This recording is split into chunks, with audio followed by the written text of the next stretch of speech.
Ne zaman yola çıksam nedense karnım normalden daha çok acıkır. Onun için yıllardan beri lezzet duraklarının peşinde koşturup dururum. Özellikle Bodrum'a doğru inerken Selçuk'tan mutlaka Tire ve Ödemiş istikametine saparım.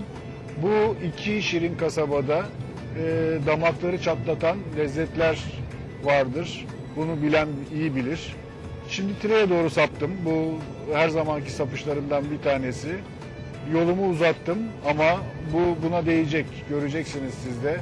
Tire köftesinin tadı, lor tatlısının tadı, sabah kahvaltısının tadı dillere destandır.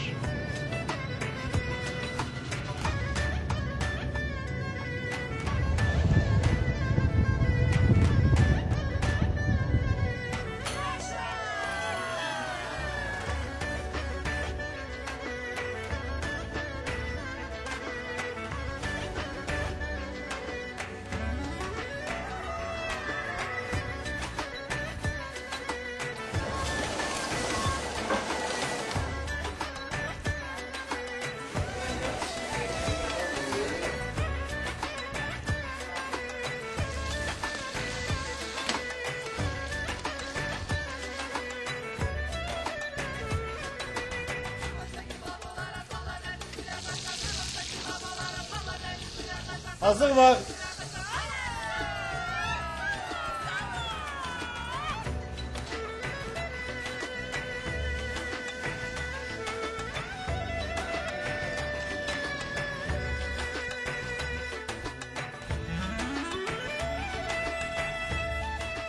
Tire'ye gelmemin nedeni bu damak çatlatacak kadar lezzetli olan köfteler. Aslında bu köfte sihirli bir köfte.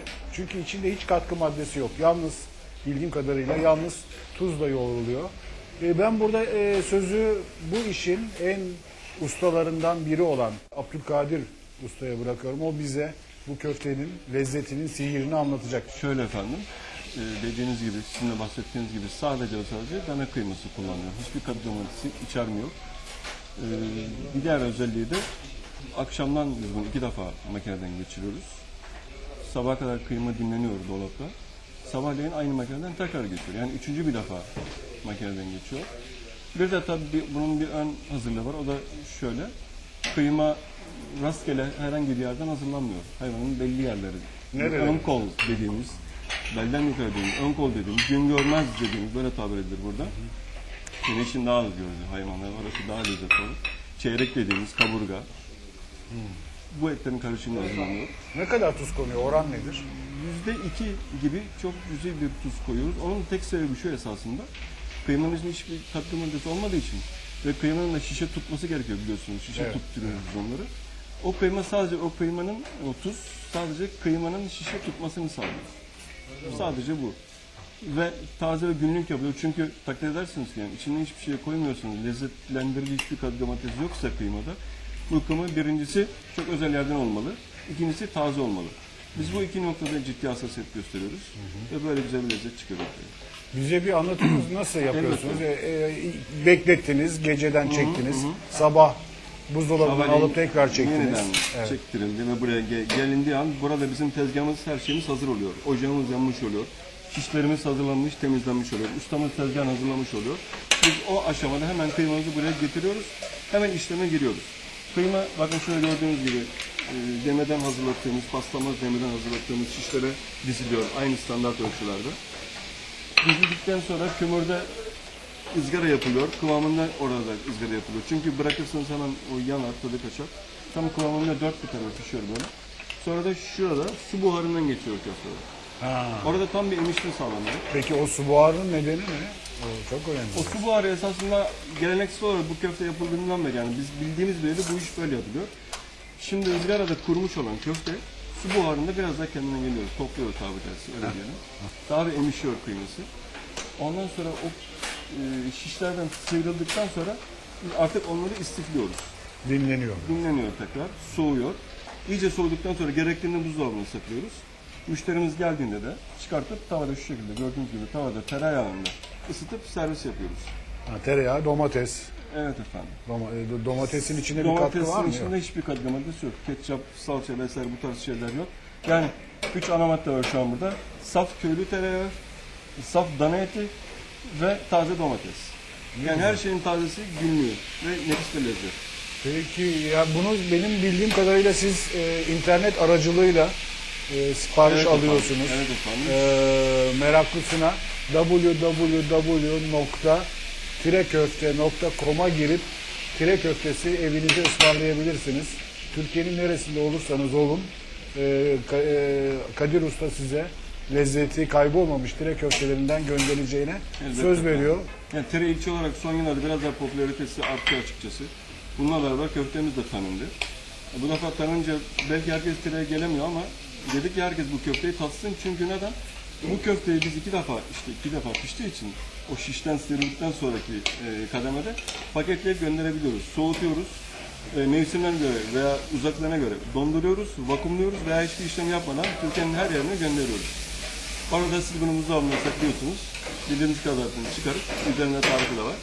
Tereyağını ısıtıp kendiniz servis yapıyorsunuz. Ama biz buradan şunu söylemek istiyoruz.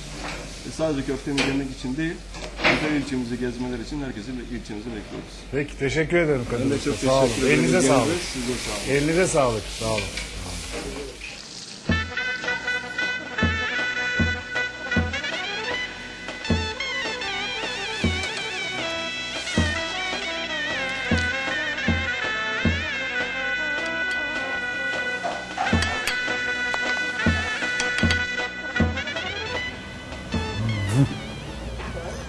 Müthiş. Sadece bu lezzet için yüzlerce kilometre yol kat edilerek Tire'ye gelmiş.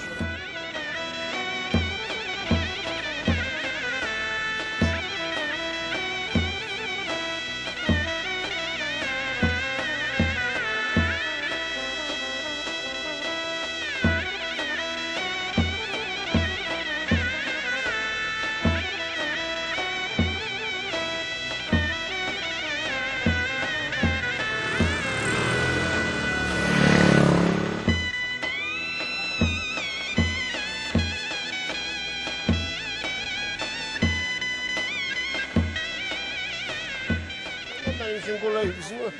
Günaydın. Günaydın, hoş geldiniz. Kaça? Ha? 750. Bu 1,5 keze. Bu çekirdekli. Bunu çıkaracak çekirdeğine. He. Öylesi. Amca, Peki hayırlı işler. Allah razı olsun. Hadi güle güle, hayırlı günler. Sağ ol.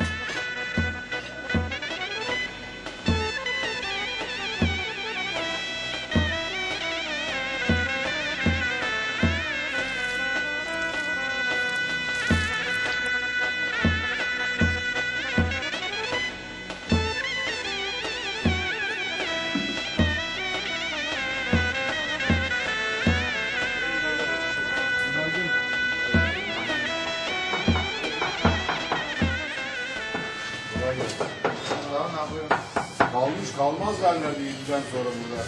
Yok abi kalır. Ha? Burada yemiyor mu? 9.30-10 bitiriyoruz abi, eskiden aynı gün devam ediyor.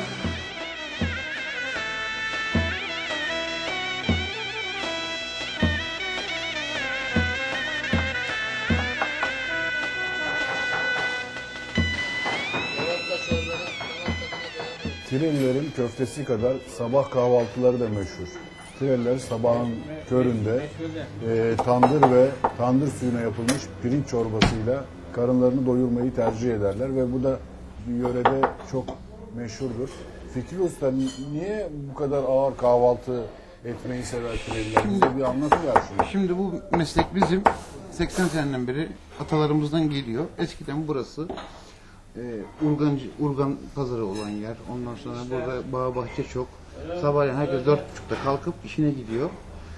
İşleri ağır olduğu için eskiden de böyle bir Tatarlardan gelme bir meslek bu.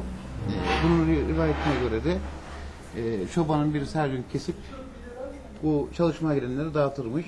O da bizim dedelerimizden bu vakte kadar gelmiş. Kaçta başlıyorsun, kaçta bitiyor bu iş? Sabahleyin 4.30'da hazır servise 9.30-10 gibi de bitiyor. 4.30'da müşteri geliyor mu? Tabii geliyor. Bu işe gidenler geliyor artık. Herkes Evvelden geliyor. pazarcılar yermiş bunu ya da çiftçiler. Pazarcılar, yermiş. çiftçiler. tabii. Şimdi bu dükkan sahipleri yiyor. Şimdi herkes yiyor. Yani bir de bu alışıldı şimdi Tire'de. Tire'de 4.30-5 dedim. Kebabımız hazırdır. Ramazan'da yalnız öğleyin çıkar. İftara kadar paket yaparız. Çorba servis evlere. İsteyen burada da yer.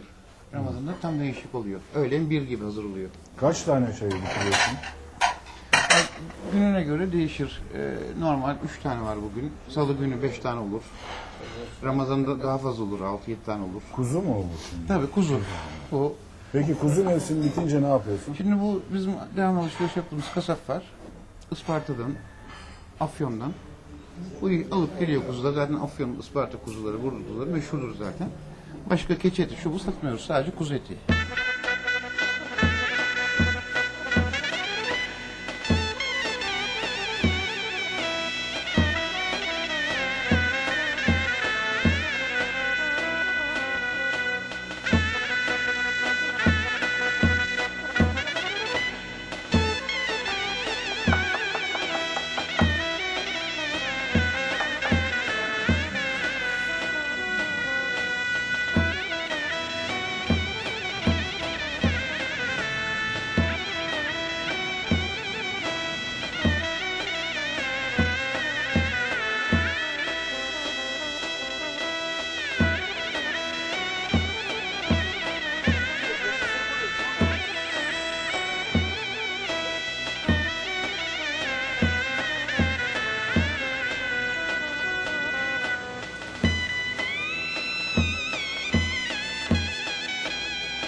Tire'nin 4 kilometre üstündeki Kaplan köyünde Kaplan Restoran'dayız.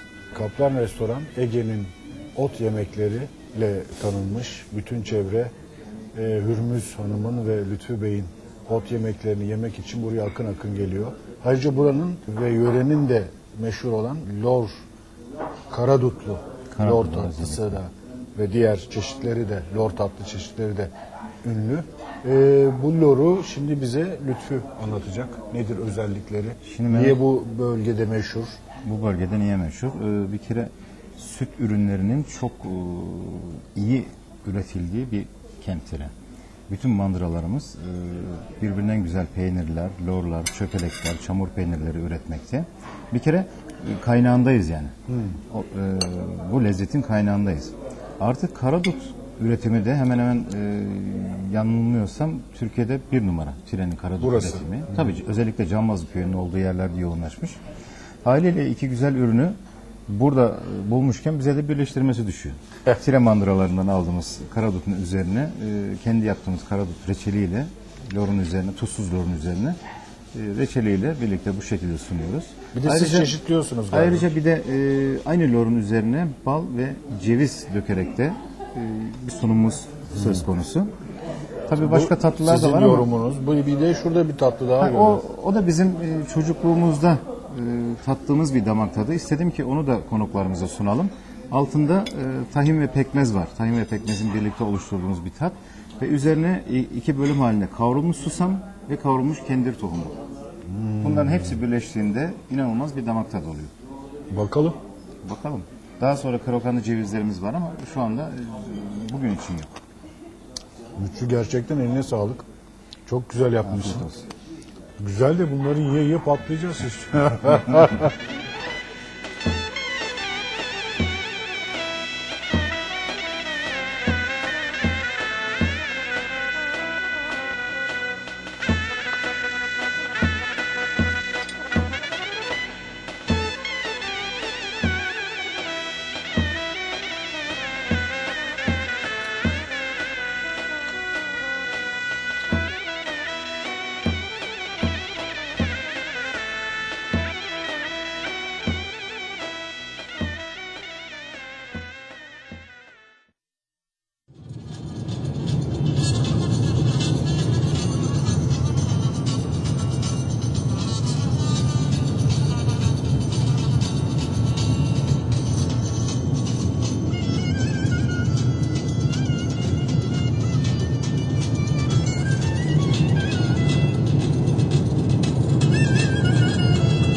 gelmişken trenin 20 kilometre ötesindeki Ödemiş'e uğramadan gitmek olmaz.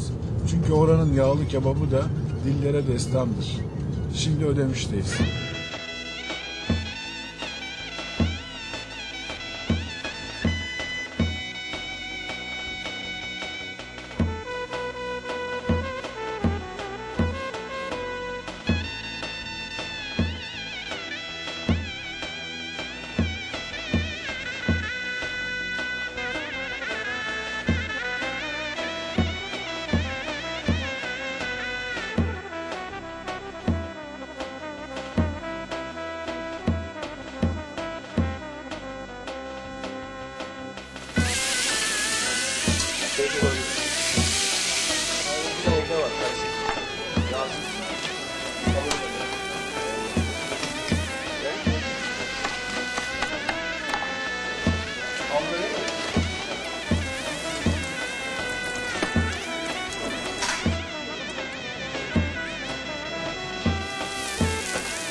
Ödemiş'in ünlü yağlı kebabını en iyi yapanlardan bir tanesi Hurşit Usta. Hurşit Usta 2-3 kuşaktan beri bu işi götürüyor ve oğluna devretmiş vaziyette şimdi. Hurşit Usta bize bu kebabın, bu lezzetin, bu köftenin sırrını anlatır mısın? Ne var bunun içinde? Dana eti. Dana etlerin de bu kaburga kısmı ve ön kol kısmından yumuşak olması icap ediyor. Bunu biz biraz yağlı yalnız almak icap ediyor. Çünkü içine bunun baharat ve irmik girdiği için İrmik de mi var tabii içinde? irmik de var. Bunu biz yağlı kıyma, kıyarken de içine biraz soğan koyuyoruz. Yağlı olarak geliyor. Dükkanda kiloya %25, yani bir kiloya 250 gram irmik, kimyon, karabiber, kekik, tuz, bunlar bir karışımla karıştırıp bir honey var, makinemiz var. Honey'den şekeri veriyoruz. Bunun özelliği bir gece durması, bir gece dinlenmesi. Yani yapıp da hemen kullanamazsınız. Hiç lezzet olmaz. Bir gece durması Lezzetler birbirine karışıyor. muhakkak öyle. Bu de 20 gün böyle özdeşleşmesi. Ertesi gün bu satışa sabah 8.30-9'da başlıyoruz. Saat 3'te falan bitiyor bizim işimiz. Daha çok sabah ve öğlen yemeği olarak bu Ödemiş'te tüketilir. Peki bu yağ neydi? Yağ, tereyağı, Ha. içine Ve bir de içine biber toz koyuyor. biber. Toz biber. Toz biber giriyor. O kırmızılık ondan. Tabii. Üstüne domates. Domates ve kışında soğan, böyle yeşillik konuyor. Yeşil biber, Yazında biber ve domates kullanılıyor. Ekmek sıcak olması icap ediyor. Sıcak beklen. Sabah kahvaltısında tüketen de var mı? Tabii muhakkak saat 8.30'da başlar. 3'e kadar. En çok öyle tabii. Değil mi? Daha çok öğlen yemeğidir. Var mı dışarıdan Değişik bir yemektir. İzmir'den gelenler? Tabii misafirlerimiz çok. Pazar günleri bu Bozdağ ve Gölcü gezmeye gelenler giderler. uğruyorlar. Pazar açıksınız yani. Tabii açıkız. Her gün 3'e kadar.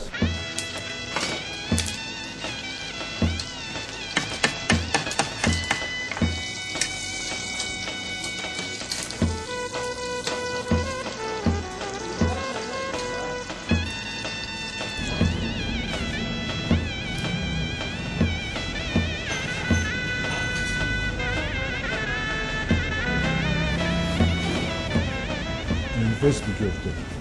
Tarifim yani bunun lezzeti anlatılacak gibi değil. Bir baharatsızı var, bir baharatlısı var. Biraz işte yağlı, sağlığa çok mu zararlı, çok mu faydalı onun yorumunu yapmayacağım. Ama söyleyeceğim tek şey yediğim en iyi köftelerden bir tanesi.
domates 500 bin lira. Abi ne var demeyeceksin, ne yok diye soracaksın abi. Hadi bakalım seçiverin, seçiverin. Abla gel abla. Soymadan yiyeceksin, soymadan. Salatalık al, kabak al, patlıcan al. Kaliteli limon. Kaça veriyorsun biberi? 750 aldım.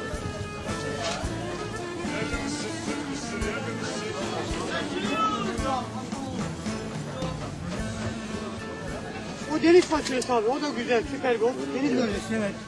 Şu? İşte bu. Aynı İşte istedim. bu aynı. Bu deniz bölgesi abi, çok değerli, çok şifalı. Bu hatır için, cilt hasar için, ayrıca meze oldu hepsi olur.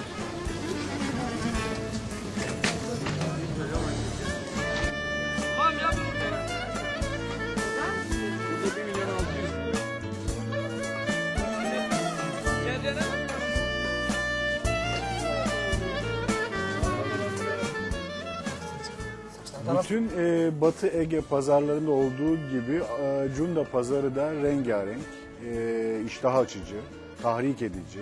Siz de gördünüz, sebzelerin en güzelleri, en lezzetlileri, en tazeleri burada. Ama benim aklım fikrim hep Ayvalık tostunda. Şimdi gidip bir Ayvalık tostu yiyip kendime gelmek istiyorum. Ondan sonra gezimize devam edeceğiz.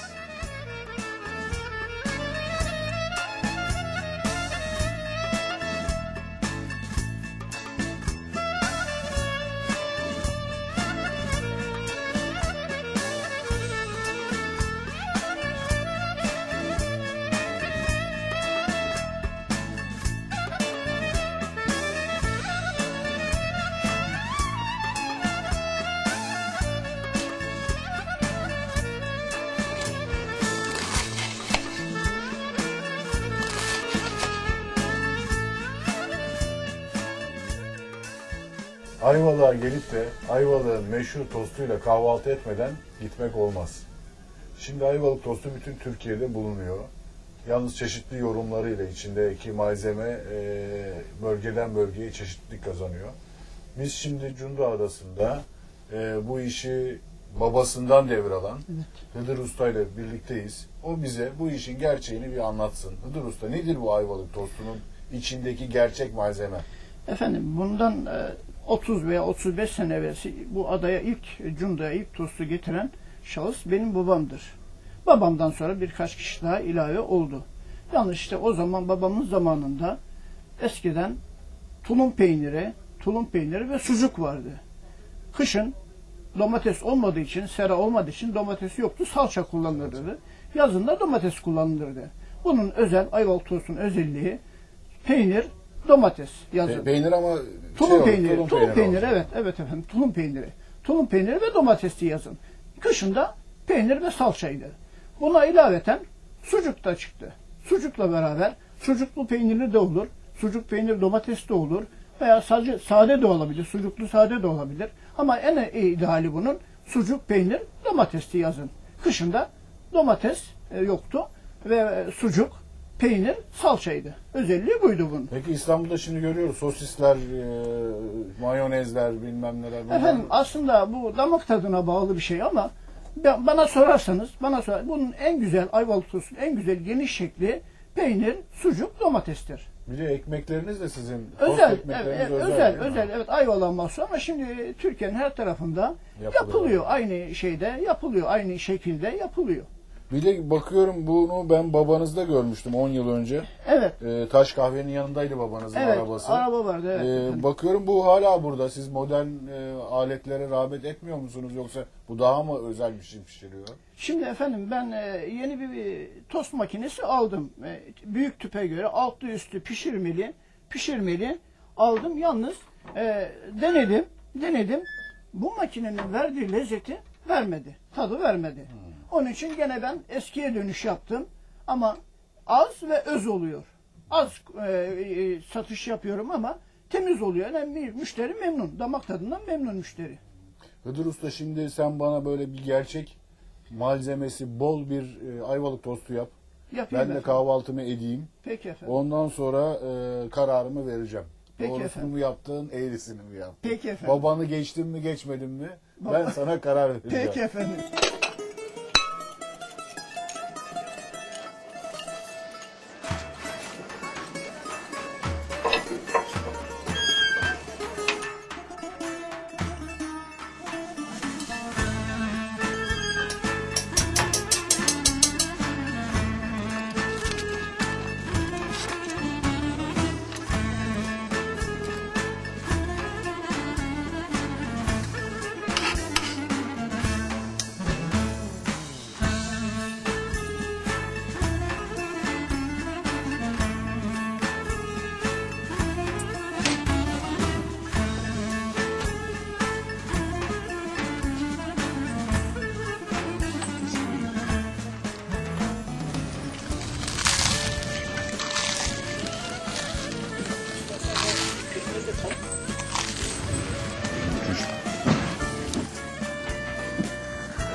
Eski adıyla Cunda, yeni adıyla Ali Bey Adası'nda onun sahilindeki Nesos benim en favori lezzet duraklarımdan biridir. Buraya geldiğimde hep şaşırıp kalırım. Niye şaşırırım? O kadar çok meze vardır ki hangisini seçeceğim, neyi yiyeceğim bilemem. Yani hep aklım karışır durur. Hep Murat'tan yardım isterim bu konuda. İşin kötü tarafı hep ben buraya balık yemeye gelirim ama hiçbir zaman balık yiyemem. Çünkü bu lezzetli mezeler o kadar doyurur ki insanı, balığa hiçbir zaman fırsat kalmaz. Murat, nasıl yapıyorsunuz? Nereden buluyorsunuz bu kadar çeşidi? Nereden uyduruyor musunuz diye. Aslında biz Girit mutfağına bağımlı hareket ediyoruz. Bir meze yaratmak çok hoşuma gidiyor benim. Onu da eski Giritli yaşlılardan öğrenip uygulamaya geçiyoruz. Yani her sene farklı bir şeyler yaratmaya çalışıyoruz. Yani o yaşlı size bunun nasıl yapılacağını falan da anlatıyor mu? Tabii ki. Yani o kadar yaşlı kaldı mı burada? Tarifini de alıyoruz tabii ki. Göçmeni. Çok tabii o kadar çok yok tabii ama yine de fikir alacağımız, düşüncelerini paylaşacağımız yaşlı insanlar var. Var. Peki kaç çeşit oluyor? Ben bir 80 çeşide kadar çıktığını bana bir zamanlar söylemiştin. Evet. Hangi aylarda daha çok meze oluyor? Özellikle yaz aylarında ama ot daha az oluyor tabii yaz aylarında. Deniz ürünlü mezeler daha çok oluyor. Yaz aylarında 80'i de geçtiğimiz oluyor meze çeşidi olarak. Nasıl seçtiriyorsunuz müşterilere bu mezeleri? Tabii o zor oluyor. Dolaba getiriyoruz. Yani içeri tabii götürüyorsunuz, tabii arkanızdan elinizde liste. Evet, yani o şu diyor, o bu diyor. Deniz kenarında çünkü mezeleri gösteremiyoruz. Çok çeşit olduğu için. Hepsi dolapta sergileniyor. İnsanlar da dolabın başına gelip artık seçebildiklerini seçiyor yani. Peki benim gibi şikayet eden olmuyor mu? Ya balık yiyemiyoruz, balığa fırsat kalmıyor.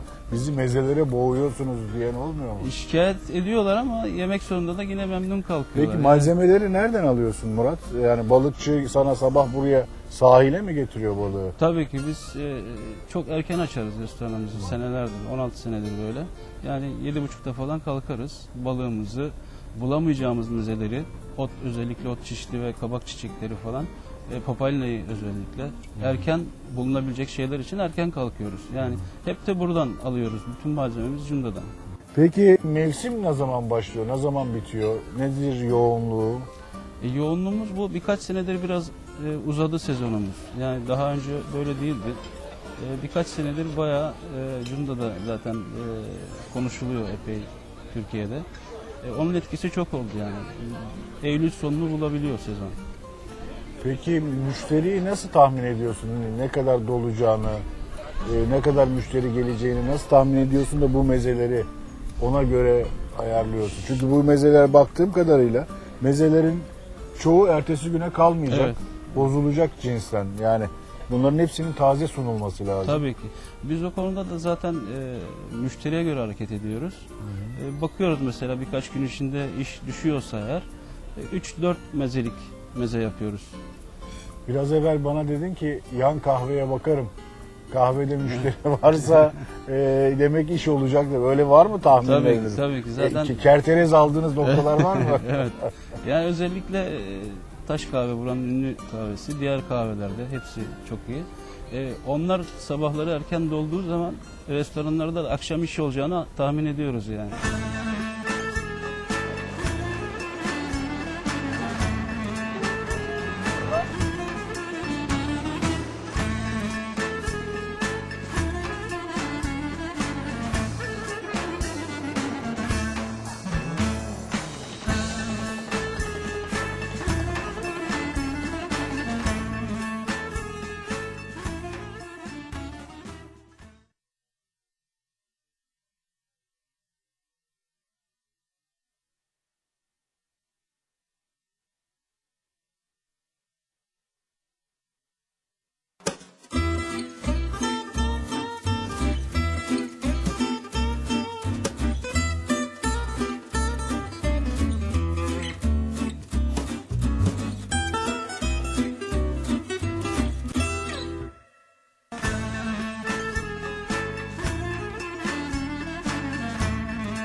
Peki bu sorulmaz, sen tabii ki hepsidir diyeceksin ama senin burada en favori mezelerin hangileri?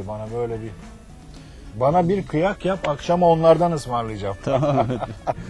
Bizim favori mezelerimizden mesela ahtapot ızgara çok güzel. Deniz ürünlü böreğimiz var. Çok güzel, Evet. değişik. Papalina tabii ki sizin her zaman tercih ettiğiniz bir meze. Papalina'ya bayılırım, evet. Yani biz kendimiz fener kavurma yapıyoruz. Çok güzel oluyor. Peki bu kaşar peynirli şeyiniz de fena değil sizin. Kaşarlı kalamarımız da çok güzeldi tabii. Buranın hepsi, bütün malzemeler buranın. Buranın, evet. Kidonyamız güzeldi. Kidonyalar çok güzel. Deniz kestanesini görmüyorum. Mevsimi değil Deniz galiba. kestanesi şu an işleri boş. Çünkü sizin Onun- deniz kestaneniz bayağı meşhur. Evet, ha? evet. O Damak Ekim- çatlatan cins. ha.